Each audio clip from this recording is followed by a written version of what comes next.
Hello student, मैं आपका teacher Sunil Saini. स्वागत है आपका क्लास 10th में। आज हम डिस्कस करेंगे trigonometry. Yes, introduction to trigonometry. हर चैप्टर की शुरुआत हम करते हैं कंसेप्ट से, बेसिक से, इंट्रोडक्शन से, आइडेंटिटी से और फॉर्मूलाज से। देखिए, ट्रिग्नोमेट्री चैप्टर के बारे में बच्चों ने एक मिथ फैला रखी है कि ये चैप्टर बड़ा डिफिकल्ट है। आपको बता दूं कि आपकी बुक में अगर सबसे इजीएस्ट चैप्टर है ना तो वो है ट्रिग्नोमेट्री। और अगर आपको ये जरा भी डराता है ना तो वो डर हम कर देंगे आपका दूर और बना देंगे इसको इजीएस्ट चैप्टर। बस सिर्फ आपको करना है हमारी बातों को फॉलो और हमें फॉलो। जैसा जैसा मैं बताता जाऊं ना बस वैसा वैसा करते जाइए। ये चैप्टर आपके लिए एकदम हो जाएगा लड्डू और बर्फी। यस, स्टार्ट करते हैं विद इंट्रोडक्शन। तो देखिए, सबसे पहले चैप्टर के अंदर जो है हमारे पास वर्ड है ट्रिग्नोमेट्री। तो ये ट्रिग्नोमेट्री जो है तीन टर्म से बना है। कौन सी तीन टर्म है? देखिए, ट्रिग्नोमेट्री फर्स्ट रिप्रेजेंट करता है ट्री, यानी ट्री मतलब तीन। दूसरा गोनो, यस, गोनो का मतलब क्या होता है? साइड्स। और तीसरा टर्म हमारे पास है मेट्री। मेट्री का मतलब मेजरमेंट। एक ऐसी फिगर जिसके अंदर हम तीन मेजरमेंट की बात करेंगे, तीन साइड की मेजरमेंट की बात करेंगे और उसी को कहते हैं ट्रिग्नोमेट्री। Yes, trigonometry. आइए जरा देखें इसमें हमारे पास क्या क्या है। आपको ट्रिग्नोमेट्री का मतलब पता होना चाहिए। ट्रिग्नोमेट्री जो है वो तीन टर्म से बना है। फर्स्ट टर्म हमारे पास है ट्री, यानी ट्राई। ठीक है, ट्राई। ट्राई मतलब तीन। दूसरा टर्म हमारे पास है गोनो, और गोनो का मतलब होता है साइड्स। तो ट्राई को लिख लीजिए आप यहां पर 3, और गोनो का मतलब मैंने आपको बताया है साइड्स, और मेट्री का मतलब है मेजरमेंट।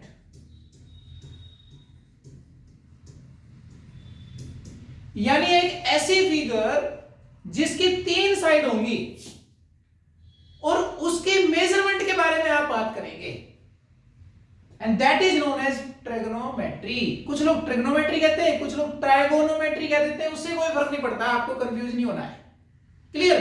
तो ट्रिग्नोमेट्री जो है वो तीन टर्म से बना है। फर्स्ट ट्राई यानी तीन, सेकंड गोनो, गोनो मतलब साइड्स, और तीसरा जो है वो मेट्री, और मेट्री का मतलब है मेजरमेंट।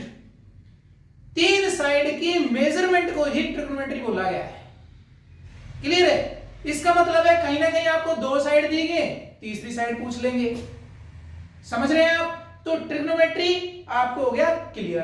अब ट्रिग्नोमेट्री से रिलेटेड कुछ टर्म्स आने वाली है, कुछ आइडेंटिटीज आने वाली है। अब हम आपको बताते हैं वो टर्म्स क्या हैं और वो आइडेंटिटीज क्या हैं। तो सबसे पहले आपके पास आने वाला है कि भाई एक राइट एंगल ट्रायंगल। तो लोअर क्लासेस में आप अच्छे से जान चुके हैं कि भाई राइट एंगल ट्रायंगल क्या होता है। राइट एंगल ट्रायंगल वो ट्रायंगल जिसके अंदर एक एंगल 90 का होता है। तो देखो, ये एंगल हमारा कितने का है? 90 का। तो इस ट्रायंगल को हम क्या कहेंगे? Right angle triangle. तो आप ये समझ लो कि इस पूरे चैप्टर के अंदर आपको राइट एंगल ट्रायंगल की बहुत ज्यादा रिक्वायरमेंट है। क्लियर हो गया? दूसरी बात, अब आपको इस राइट एंगल ट्रायंगल के अंदर जो तीन साइड्स हैं उनको क्या बोलते हैं ये आपको पता होना चाहिए। तो जनरली हमारे पास एक होता है बेस, दूसरा हमारे पास ये जो साइड है इसको हम बोलते हैं एल्टीट्यूड या परपेंडिकुलर, और ये जो सामने जो है राइट एंगल के बिल्कुल सामने जो साइड होती है ना, देखो ये इसके बिल्कुल सामने है, तो इसको हम कहते हैं हाइपोटेनियस। और ये जो एंगल है, एक एंगल यहां पर है, एक एंगल यहां पर है, ये एंगल होते हैं एक्यूट एंगल्स। तो एक राइट एंगल ट्रायंगल की विशेषता ये है कि उसका एक एंगल 90 का होगा और ये दो एंगल जो हैं वो एक्यूट होंगे। जिस साइड को हम स्टडी कर रहे हैं अगर उस पर एंगल बनाया तो उसको हम बेस कह देंगे। राइट एंगल के बिल्कुल अपोजिट जो साइड है उसको हाइपोटेन्यूस, और ये हमारे पास है एल्टीट्यूड या फिर परपेंडिकुलर। तो इस कंसेप्ट को थोड़ा और अच्छे से समझते हैं। अब कंफ्यूजन क्या होती है बच्चों के अंदर, जो स्टूडेंट्स हैं उनके अंदर कंफ्यूजन ये होती है कि सर बेस किसको कहें। अब देखिए मैं एक डायग्राम आप फिगर बना रहा हूं आपके लिए। ये एक मेरे पास है राइट एंगल ट्रायंगल, आपके सामने मैंने एक राइट एंगल ट्रायंगल बना दिया, और ये राइट एंगल जो है वो हमारे पास यहां पर है। लेट्स से मैंने इसका कोई नाम रख दिया, मैंने नाम रख दिया सी, और ए और बी कहीं भी रख देते हैं, चलो ए यहां रख देते हैं, बी। अब क्वेश्चन ये उठता है कि भाई इस फिगर के अंदर, इस राइट एंगल ट्रायंगल के अंदर बेस कौन सा है। देखिए बहुत इंपॉर्टेंट कंसेप्ट है, इसको सीखिए भाई, इसमें बेस कौन सा है मुझे बताइए। अब जनरली ऐसा मिथ स्टूडेंट पाल लेते हैं कि भाई जो नीचे है ना वही बेस है, ऐसा जरूरी नहीं है। तो बेस कौन सा है, तो बेस ये भी हो सकता है और ये भी हो सकता है, एल्टीट्यूड ये भी हो सकता है और ये भी हो सकता है, पर ये पता कैसे चले। तो ये हमें पता चलेगा क्वेश्चन से कि क्वेश्चन में पूछा क्या गया। लेट्स से मैं कहता हूं कि भाई हमें जो है ना एंगल ए को स्टडी करना है। अगर क्वेश्चन में हम ए को स्टडी कर रहे हैं और ये हमें मालूम है कि ए जो है वो एक्यूट एंगल है, तो जिस एंगल को हम स्टडी कर रहे हैं, यानी वो एंगल जिस साइड पर बना है उसको हम बेस कहते हैं। तो फिलहाल यहां पर अगर आप देखें, हम स्टडी करना चाह रहे हैं एंगल ए को, और एंगल ए इस फिगर के अंदर अब कहां पर है, एसी पर। तो इसका मतलब ये जो एसी है हमारे पास, ये हमारा क्या है, बेस है।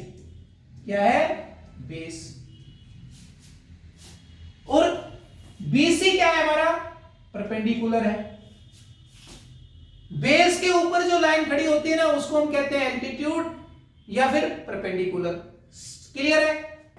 और ये हमें पता ही है कि भाई राइट एंगल के जस्ट अपोजिट जो सामने है ना, देखो बिल्कुल सामने कौन है, ये है। और ये तो ऑलवेज हमें क्लियर है कि राइट एंगल के सामने जो होता है ना वो हाइपोटेन्यूस होता है। अब यहां तो हमने कहा भाई एंगल ए पर फोकस कर रहे हैं। अब एंगल ए पर फोकस कर रहे हैं इसलिए साइड जो है हमारी एसी क्या है, बेस। लेकिन अगर मैं इसी फिगर को एक बार दोबारा से बनाऊं, देखिए ये मेरी वही फिगर है जो अभी बनाई थी। यहां पर सी है, 90 का एंगल है, और ये बी है और ये ए है। अब ये भी आपको बिल्कुल क्लियर है कि भाई 90 के अपोजिट में जो है वो तो हाइपोटेन्यूस है, ये तो आप तुरंत लिख देंगे। अब क्वेश्चन उठता है कि भाई बेस क्या है। अब मैं यहां पर स्टडी करना चाहता हूं एंगल बी को, मेरा फोकस किस पर है, एंगल बी पर है। तो इस केस में मेरा जो बेस होगा ना वो क्या होगा, बीसी। ये मेरा बेस हो जाएगा। समझ रहे हैं आप मेरी बात। और ये मेरे पास जो है ना इसको हम कह देंगे एल्टीट्यूड या फिर परपेंडिकुलर। चलिए पी लिख देते हैं। क्लियर हो रही है मेरी बात। तो जिस एंगल को हम स्टडी कर रहे हैं उस एंगल को देखकर ही हम ये डिसाइड कर पाते हैं कि हमारा बेस क्या है। तो यहां आपको कंफ्यूजन नहीं होनी चाहिए कि जी बेस तो नीचे होता है, बेस तो नीचे होता है। स्टूडेंट के माइंड में होता है कि वो समझता है बेस तो नीचे, बेस मतलब आधार, और आधार कहां होता है, नीचे। ऐसा क्वेश्चन के अकॉर्डिंग जरूरी नहीं है। तो क्वेश्चन पे फोकस करना है या फिर क्वेश्चन के अकॉर्डिंग जो एंगल दिया है उसके हिसाब से आपको वो एंगल नीचे ही बनाना है, तब बात बन जाएगी। तो there should be no confusion कि भाई बेस कौन सा है और परपेंडिकुलर कौन सा है। तो ये कंसेप्ट आपको अच्छे से क्लियर होना चाहिए। तो यहां पर हमारे पास टॉपिक था what is base and what is perpendicular और एल्टीट्यूड। इसको जानबूझ के मैंने आपको समझाया है क्योंकि स्टूडेंट को ये कंसेप्ट क्लियर नहीं होता और वो कंफ्यूज हो जाता है। आगे बढ़े। चलिए अब हमारे पास चैप्टर को खत्म करने के लिए या चैप्टर को सीखने के लिए कुछ बेसिक आइडेंटिटीज होती हैं जिनको हम कहते हैं इस एक्सरसाइज के अंदर ट्रिग्नोमेट्रिकल रेशियोज। Trigonometrical ratios. अब ये ट्रिग्नोमेट्रिकल रेशियोज जो है वो कैसे भाई, तो ये सब पढ़ने के लिए आपको हम ना एक ट्रिक दे रहे हैं। ये ट्रिक आजकल very common, it is very common in the market. आजकल सभी टीचर्स इसी से पढ़ाते हैं और आपको भी इसी से पढ़ना है, बस थोड़ा देखिए प्रैक्टिस तो करनी पड़ेगी, ठीक है। तो चलिए बताते हैं वो है क्या। तो सबसे पहले आप जब भी एक्सरसाइज शुरू करें तो इस ट्रिक की, इस तरह के आइडेंटिटीज की प्रैक्टिस जरूर कर लें। तो हमारे पास यहां पर ट्रिग्नोमेट्रिकल आइडेंटिटीज है, या हम ये कहें कि ट्रिग्नोमेट्रिकल रेशियोज।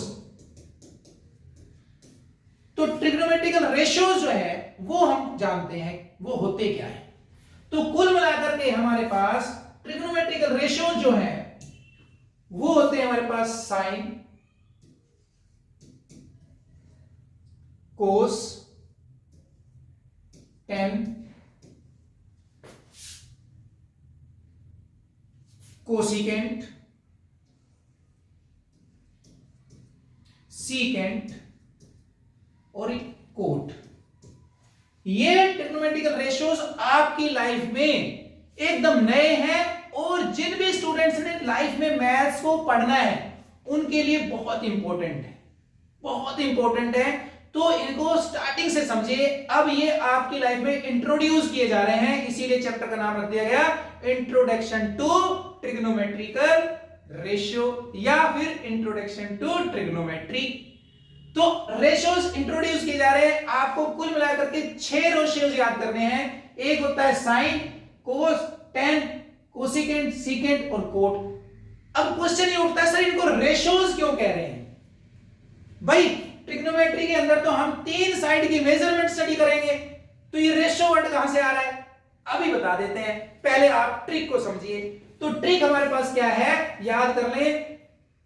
पंडित बद्री प्रसाद, पंडित बद्री प्रसाद, पंडित का पी, बद्री का बी और प्रसाद का पी, हर हर भोले। क्लियर? और यहां सबके नीचे लगा दो आप अपोन का साइन। अब हमारे टीचर ने तो हमें यही सिखाया था भाई पंडित बद्री प्रसाद हर हर भोले। आजकल मार्केट में ये भी सीख रहे हैं बच्चे पूजा बत्रा प्यार से हेलो हाय बोल के। तो भाई बच्चों के इंटरेस्ट पर डिपेंड करता है कौन क्या सीखना चाहता है, आपकी मर्जी। हिंदी मीडियम के बच्चे पढ़ते हैं पाकिस्तान भूखा प्यासा, हिंदुस्तान हरा भरा। तो इन तीनों ट्रिक में से जो आपको अच्छी लगे ना वो जेब में रख लो अच्छे से और सेव कर लो भाई, लूज ना हो जाए। लेकिन हम यहां पे यूज करने वाले हैं पंडित बद्री प्रसाद हर हर भोले। क्लियर? तो चलिए अब हमारे पास रेशियोज क्या है। अब रेशियो समझिए, हमने साइन को रेशियोज क्यों कहा? देखो यहां पर हमारे पास साइन जो है ना, साइन इज इक्वल टू होता है, यहां से पढ़ेंगे हम P upon H, P upon H। अब देखो P अपॉन H और इसी को मैं ऐसे लिख दूं P इज टू H। और भाई ये P और H क्या है? अगर मेरी ट्रायंगल ये है और मैं ट्रायंगल में इसको B कह दूं, इसको P कह दूं, इसको H कह दूं, तो भाई P और H, P हमारा परपेंडिकुलर है, H हमारा हाइपोटेन्यूस है। इसका मतलब साइन जो है वो रेशियो है परपेंडिकुलर और हाइपोटेन्यूस का। तो हो गया ना रेशियो। तो रेशियो किसका यूज कर रहे हैं? साइड का। तो भाई इन दो साइड का रेशियो क्या होगा? साइन। कौन सी दो साइड का? P और H का। तो हम बोलेंगे भाई P और H का रेशियो होता है, उसको हम बोलते हैं साइन। तो हमने एक नाम रख दिया साइन। तो जब भी हमारे पास P अपॉन H आएगा यानी P और H का रेशियो में चाहिए तो हम उसको क्या बोल देंगे? साइन। और उसको याद करने का तरीका ये हमने बता ही दिया है भाई, पंडित बद्री प्रसाद हर हर बोले। तो इसी तरह से यहां से हम कोस का रेशियो भी निकाल सकते हैं, ठीक है। इसी तरह से हम यहां से कोस का रेशियो भी निकाल लेते हैं। तो ये जरा हम हटा देते हैं, हमें इसकी रिक्वायरमेंट अभी नहीं है, इसको हम यहां से हटाते हैं। तो चलिए इसी तरह से निकलो भाई, यहां पर हमारे पास किसका? कोस का। और यहां देखो जरा कोस क्या है, b अपॉन एच, तो कोस को लिखेंगे हम b अपॉन एच। इसका मतलब है कि भाई कोस जो है ना वो बेस और हाइपोटेन्यूज का रेशियो होता है। यानी हम जब बेस और हाइपोटेन्यूज के रेशियो की बात करते हैं तो हम उसको क्या रिप्रेजेंट कर देते हैं, कोस। और भाई इसी को आप चाहें तो ऐसे भी लिख सकते हैं। क्लियर। सिमिलरली यहां से आप tan निकाल लो भाई, और tan किसके इक्वल है, देखो p बाय b, यानी tan जो है वो परपेंडिकुलर और बेस का रेशियो है। Very easy. और ये याद करना और भी इजी है, बस आपको एक ट्रिक याद करनी है भाई, पंडित बद्री प्रसाद हर हर बोले। अब यहां देखो, अब मुझे कोसिकेंट चाहिए भाई, कोसिकेंट किसका रेशियो है, तो कोसिकेंट जो है वो h अपॉन p का रेशियो है। h अपॉन p का रेशियो है, इसका मतलब ये साइन का उल्टा है। तो या तो हम साइन को उल्टा करके लिख दें 1 अपॉन साइन, या हम कोसिकेंट नाम दे दें। तो बेटर है कि एक नाम दिया जाए, तो हमने यहां पे नाम दे दिया किसका भाई, लो जी हम इनको बना देते हैं, यहां लिख देते हैं कोसिकेंट। और कोसिकेंट जो है वो क्या आ रहा है, देखो h अपॉन p, यहां लिखेंगे हम h अपॉन p, यानी कोसिकेंट जो है वो हाइपोटेन्यूज और परपेंडिकुलर का रेशियो है। या फिर आपकी मर्जी है भाई, आप h रेशियो p भी कह सकते हो, इट्स योर चॉइस। दूसरा देखिए अब हमारे पास है सीकेंट, और सीकेंट क्या है, h अपॉन b, उल्टा लिख लेंगे भाई, h upon b, h upon b, तो सीकेंट हो गया हमारे पास h अपॉन b, और यानी h और b का रेशियो है उसको हम सीकेंट कहेंगे।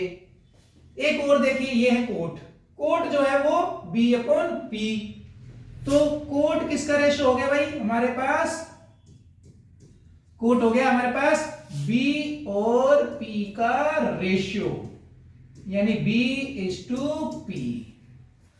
अच्छा आपने यहां नोट किया होगा, देखो साइन p बाई एच है और कोसिकेंट h बाई p है, तो ये एक दूसरे के क्या हो रहे हैं, इनवर्स हो रहे हैं। यहां पे देखिए कोस b बाई एच है और सीकेंट h बाई b है, तो ये भी एक दूसरे के इनवर्स है। और tan जो है देखो वो p बाई b है, और कोट हमारे पास क्या है, b बाई p, तो ये दोनों एक दूसरे के इनवर्स हो रहे हैं। तो यहां से एक बात समझ में आ गई कि भाई कोसिकेंट जो है ना वो साइन का इनवर्स है, और साइन जो है वो कोसिकेंट का इनवर्स है, कोस सीकेंट का इनवर्स है, और सीकेंट कोस का इनवर्स है, कोट tan का इनवर्स है, और tan कोट का इनवर्स है। तो यहां से हमारे पास एक रिजल्ट निकल के आया, उस रिजल्ट को भी याद कर लो भाई, इस एक्सरसाइज में जरूरत पड़े तो ठीक, नहीं तो अगली एक्सरसाइज में तो जरूरत पड़ेगी ही पड़ेगी। तो यहां से हमें समझ में ये आ गया कि भाई जो कोसिकेंट है ना वो साइन का इनवर्स होता है, यानी 1 बाय साइन होता है। उसी तरह से सीकेंट जो है वो कोस का होता है, और कोट जो है कोट वो हमारे पास tan का।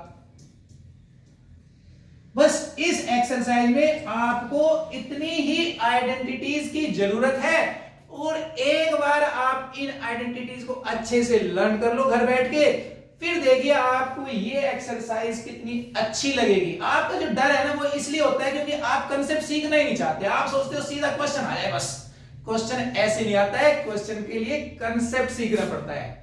अगर आपको ये कंसेप्ट क्लियर हो गया है और ये आइडेंटिटीज लर्न हो गई है, रेशियोज लर्न हो गए ना, तो चलिए स्टार्ट करते हैं क्वेश्चन नंबर 1। तो क्वेश्चन नंबर 1 पे आते हैं सीधा।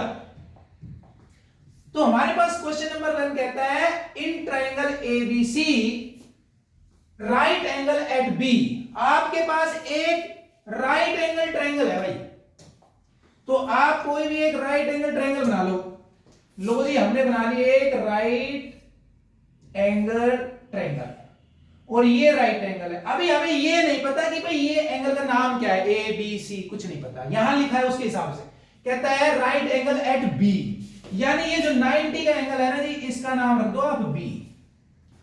अब आपको ये क्लियर नहीं है कि ए कौन सा है और सी कौन सा है, इट्स योर चॉइस। आपको अच्छा लगे तो आप इसको ए रख दो, इसको ए रख दो, इसको सी रख दो, इसको सी रख दो, बट फिलहाल हमें आदत सी पड़ गई है कुछ नीचे ए लिखने की ना, तो हम तो ऐसे ही लिख लेते हैं। हो गया जी। अब क्वेश्चन में आगे बोलता है ए बी इज 24 सेंटीमीटर। देखो ये हमारा ए बी है, तो ये कितना है 24 सेंटीमीटर, बी सी 7 सेंटीमीटर। अच्छा ये हमने जरा थोड़ा सा गलत लिख दिया भाई, इसको सही कर लेते हैं। यहां पे हमें लिखना था सी, ठीक है सी। तो बी सी हमारा कितना है 7। अब कहता है डिटरमाइन साइन ए कोस ए और साइन सी कोस सी, यानी क्वेश्चन के अंदर आपको दो पार्ट दिए हैं, वो आपने फाइंड करने हैं। अब यहां अगर हम फिगर को देखें तो हमारे पास यहां पर क्या नहीं है, हाइपोटेन्यूस नहीं है भाई। देखो नहीं है ना, मुझे तो दिख नहीं रहा, आपको दिख रहा हो तो बताइए। तो सबसे पहले हम यहां से क्या निकालेंगे, हाइपोटेन्यूस। तो हाइपोटेन्यूस निकालने के लिए आप 9th में बहुत बार पाइथागोरस थ्योरम का इस्तेमाल कर चुके हैं, वही थ्योरम यहां पर भी आपको जरूरत पड़ेगी। तो ऐसा करो, सबसे पहले आप पाइथागोरस थ्योरम को याद कर लो भाई। पाइथागोरस थ्योरम क्या है हमारी पाइथागोरस थ्योरम होती है hypotenuse square is equal to base square plus perpendicular square. ये आपको अच्छे से लर्न होनी चाहिए, और अगर हो गई है तो ये एक्सरसाइज भी आपकी समझो हो गई है। तो चलिए जरा देखें क्वेश्चन के अंदर, देखिए हम सबसे पहले करेंगे फर्स्ट पार्ट। तो फर्स्ट पार्ट के अंदर आपको दो पार्ट दिए हैं, एक साइन ए और एक कोस ए। तो चलिए फर्स्ट पार्ट में हम इनके दो पार्ट बना लेते हैं। पहले निकालना चाहेंगे हम साइन ए। अब हमें निकालना है साइन ए। अब साइन ए निकालने के लिए ध्यान दें आप, आपका जो फोकस है वो किस पे होना चाहिए, ए पर होना चाहिए। देखो ये ए है, यहां पर लिखा है ए, इसका मतलब मैंने ए पर फोकस करना है, और जिस साइड पर एंगल ए बना होगा ना वो मेरा बेस होगा। तो भाई मेरा बेस इस फिगर के अंदर कितना हो गया 24। तो मैं यहां लिख लेता हूं भाई अपनी सुविधा के लिए कि मेरा बेस जो है वो है A B and that is equal to 24। अब दूसरी बात, ये हमें पता है कि भाई एंगल ए मेरा है तो बेस मेरा ए बी है, तो मेरा परपेंडिकुलर कितना हो गया भाई 7। तो यहां पे ये भी लिख ले भाई, परपेंडिकुलर मेरा है जी बी सी और वो है हमारा 7। अब एच आपको मालूम नहीं है, तो सबसे पहले आप एच निकाल लो, बाकी बात में बात करते हैं। तो देखो यहां से हम एच निकाल सकते हैं। हाइपोटेन्यूस की वैल्यू निकालने के लिए आपको बी चाहिए, पी चाहिए, ऑलरेडी मालूम है। तो बस यहां पर आप क्या कर दो, फटाफट वैल्यू पुट कर दो। भाई बी की वैल्यू कितनी है 24 और पी की वैल्यू कितनी है हमारी 7।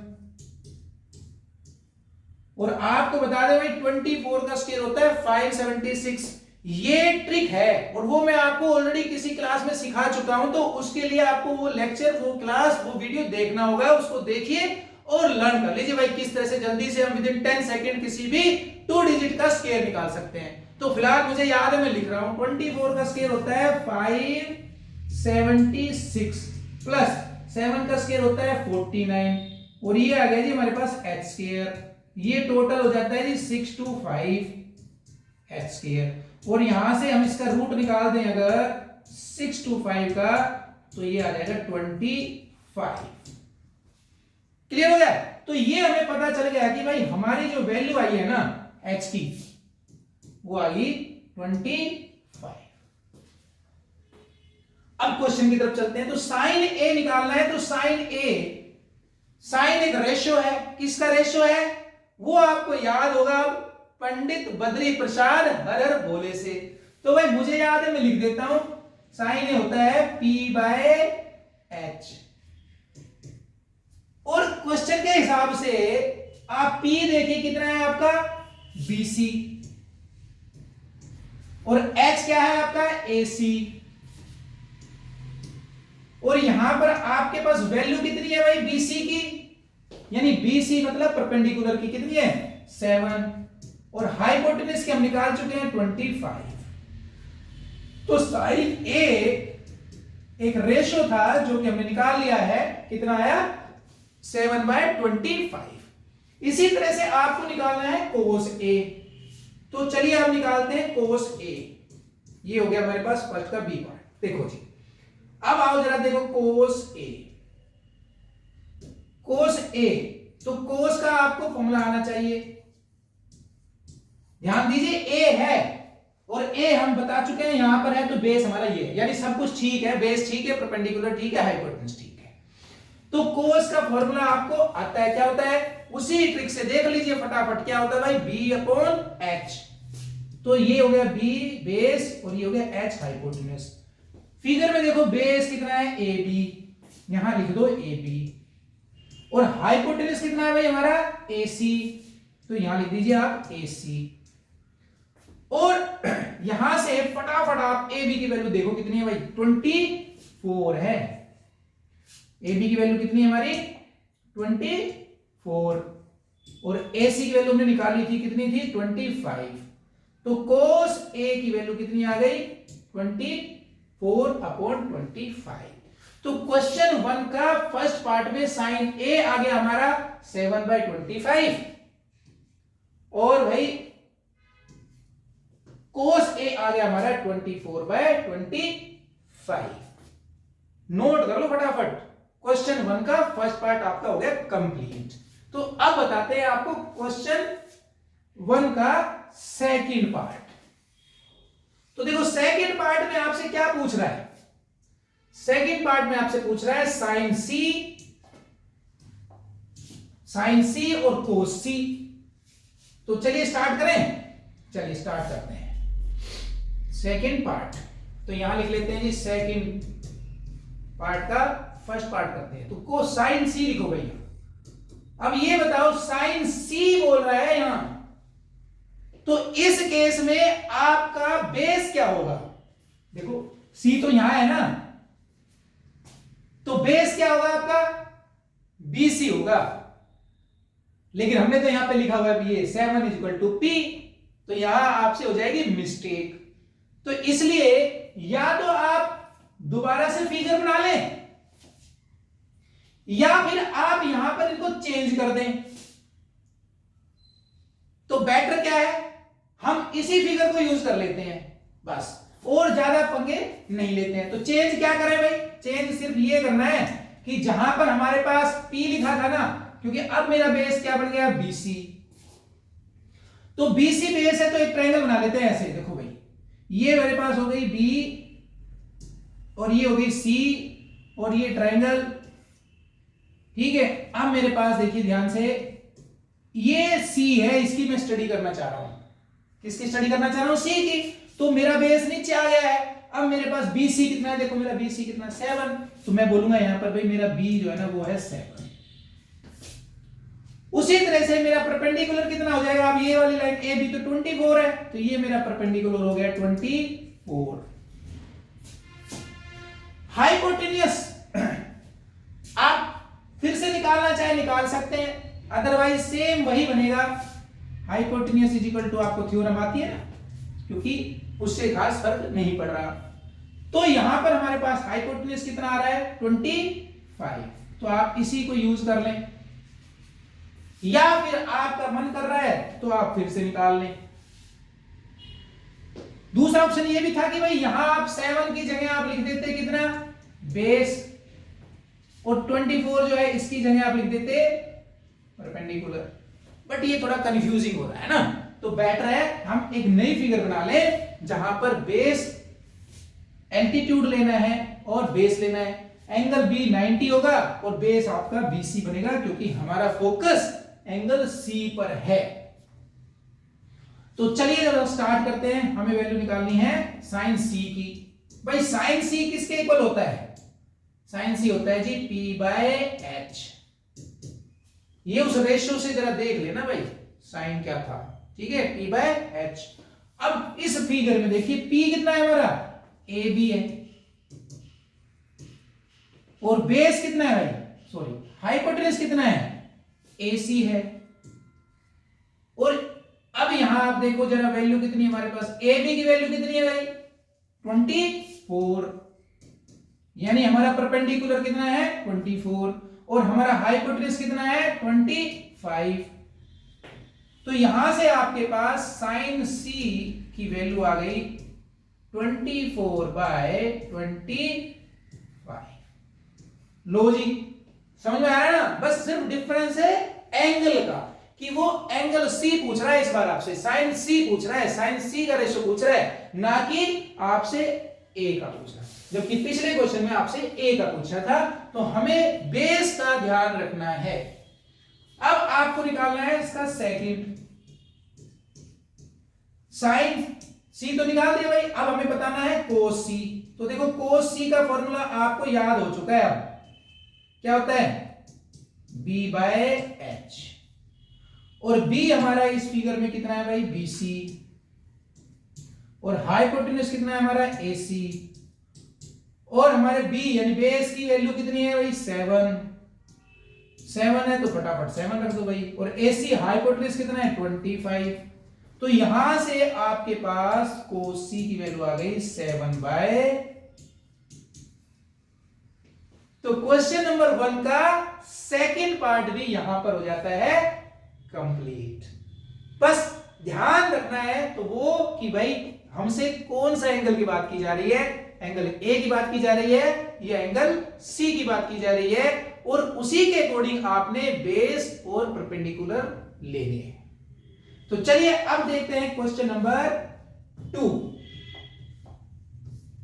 क्वेश्चन नंबर 2 में कहता है इन फिगर, खुशी की बात है भाई इस बार आपको फिगर दे दिया, आपको फिगर भी बनानी पड़ेगी। tan P minus cot R की आपको वैल्यू निकालनी है। चलिए जरा देखते हैं। सबसे पहले फिगर में देखो आपके पास परपेंडिकुलर है। अब यहां पे देखो एक P है और एक R है, तो भाई मैं कैसे कह सकता हूं कि ये परपेंडिकुलर है? यस, बिल्कुल गलत।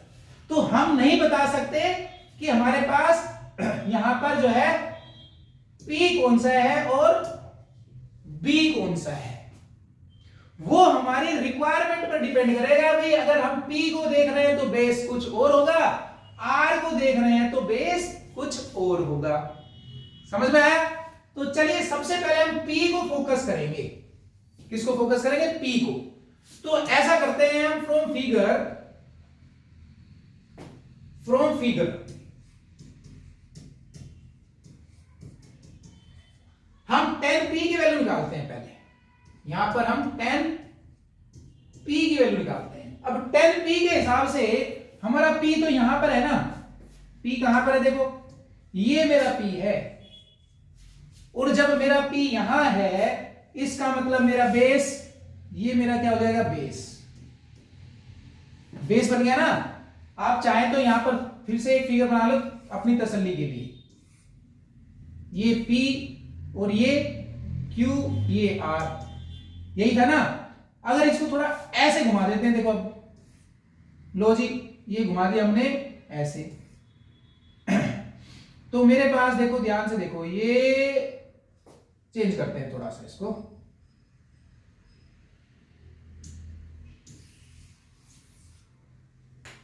तो ऐसा करो आप इस फिगर को थोड़ा चेंज कर लो।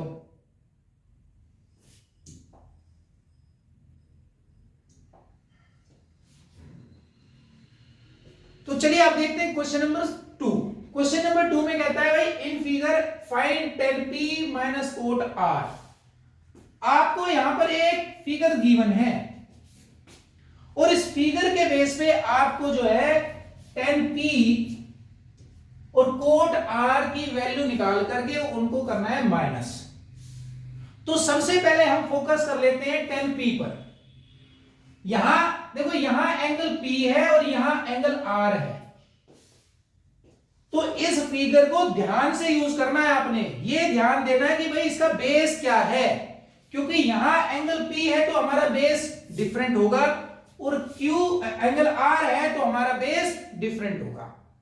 तो अकॉर्डिंग टू आवर रिक्वायरमेंट हम इस फिगर को घुमा भी सकते हैं और बिना घुमाए भी काम चला सकते हैं। तो मैं आपके इजीएस्ट के लिए अलग अलग फिगर बना के समझाऊंगा। तो सबसे पहले 10p पे फोकस करते हैं। तो यहां लिखते हैं हम फ्रॉम फिगर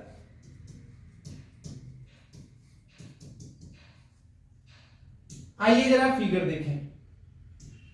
10p के बारे में बात कर रहे हैं तो यहां लिखिए 10p।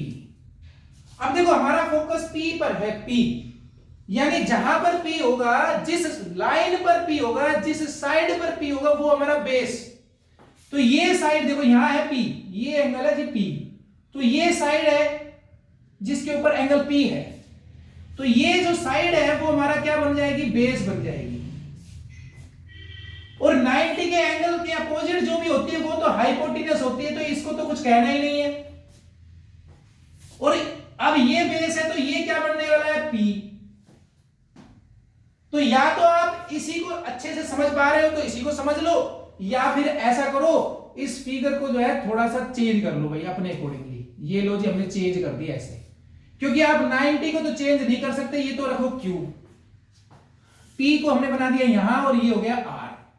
अब ये एंगल P है हमारा, और देखो ध्यान से PQ कितना है हमारे पास 12, और भाई हमारे पास ये हाइपोटेन्यूस PR कितना है 13।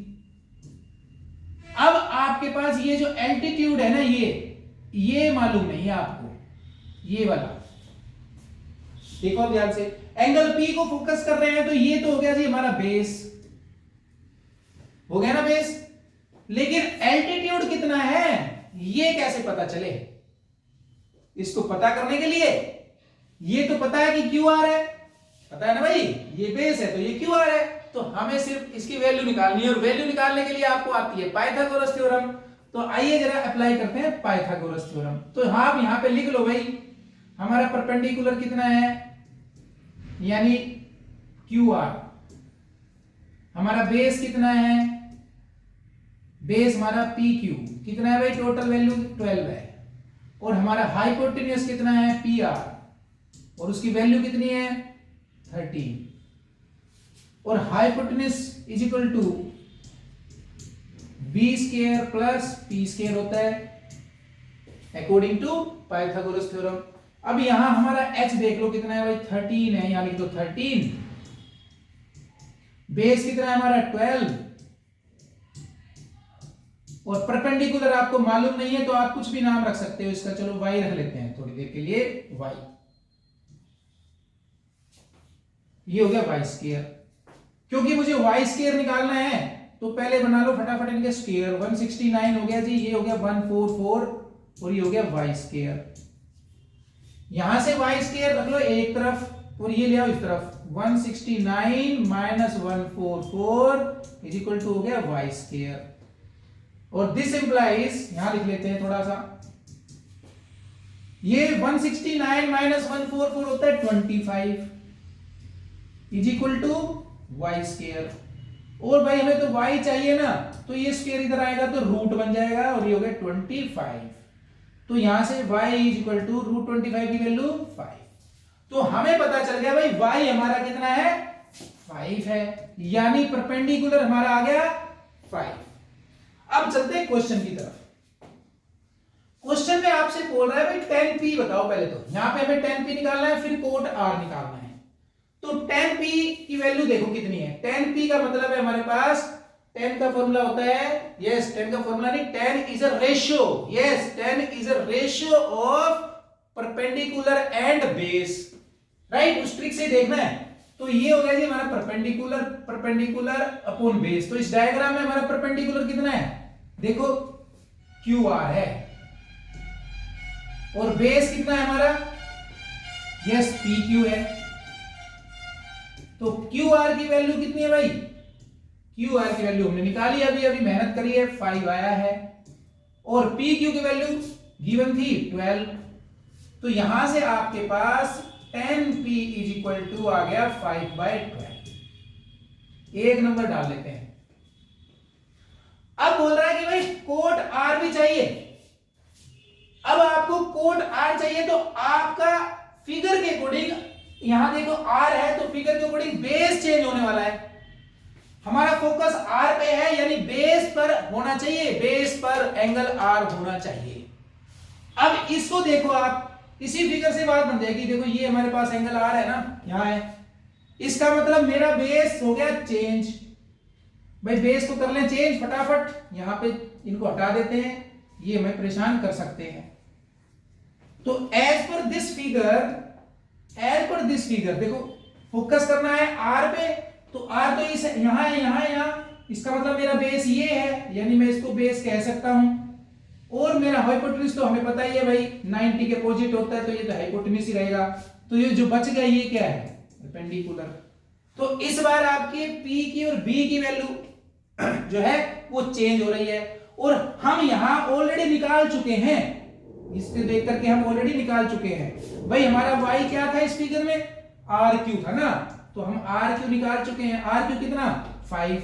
देखो RQ कहां है, ये रहा RQ, ये हमारा 5 हो गया। और परपेंडिकुलर 12, सिंपल। हाइपोटेन्यूज कितना है 13, वो हमारे सेम रहेंगे, उसमें कोई फर्क नहीं पड़ रहा। फर्क सिर्फ पड़ रहा था किसमें, बेस में और परपेंडिकुलर में, वो हमने कर लिए एडजस्ट। चलिए अब जरा देखते हैं जो वैल्यू हमसे पूछी गई है। तो हम पहले निकाल लेते हैं यहां से cot. Now cot, yes cot R, cot किसका रेशो होता है, कोट देखो वैसे तो 10 का इनवर्स होता है, और अगर रेशो की बात करें तो बेस और परपेंडिकुलर का रेशो है। उसी ट्रिक से आपको देखना है, याद कर लिया तो अच्छा, नहीं तो देख करके बता सकते हो। तो भाई कोट जो होता है वो होता है बेस अपॉन में परपेंडिकुलर, और हमारा यहां बेस कितना है इसमें, इस फिगर में बेस है 5, या आप क्यू आर लिख लो पहले, और परपेंडिकुलर कितना है 12। तो यहां पर आपके पास कोट आर की वैल्यू आ गई। क्यू आर की वैल्यू कितनी है हमारी, देखो फिगर के अंदर क्यू आर की वैल्यू हमारे पास है 5, और दूसरा परपेंडिकुलर की वैल्यू कितनी है 12। तो ये आपके पास आ गया कोट आर। 10 की वैल्यू आ गई 5/12। लेकिन क्वेश्चन में हमसे पूछा गया 10p माइनस कोट आर बताओ भाई। तो चलिए अब निकालते हैं अपना फाइनल रिजल्ट। हमारा फाइनल रिजल्ट क्या होगा भाई, तो चलिए इनको हटा देते हैं, हमें इनकी जरूरत नहीं है, सब हटा दिया जाए। Now 10p minus cot R is equal to, तो देखो 10p की वैल्यू कितनी है 5/12, यहां रखिए 5/12, और कोट आर की वैल्यू कितनी है 5/12, और देखो माइनस करना तो आपको आता ही है, तो 0। तो आपका आंसर आ गया 0। तो यहां पे आपका क्वेश्चन नंबर 2 कंप्लीट हो जाता है। याद रखिए अगर आपको क्लास पसंद आई है, वीडियो पसंद आया है, तो लाइक कीजिए, और अगर पसंद नहीं आया ना तो डिसलाइक कर सकते हैं, कोई दिक्कत नहीं। तो मिलते हैं।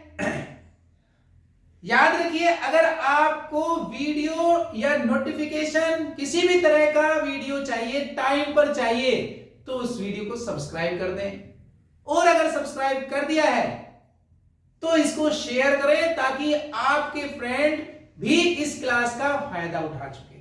ये क्लास मैंने आपके लिए ही बनाई है, उन स्टूडेंट्स के लिए बनाई है जो स्टूडेंट चाहते हैं कि वो मैथ में बन जाए एक्सपर्ट, और जो चाहते हैं कि हमें 11th में मैथ मिल जाए।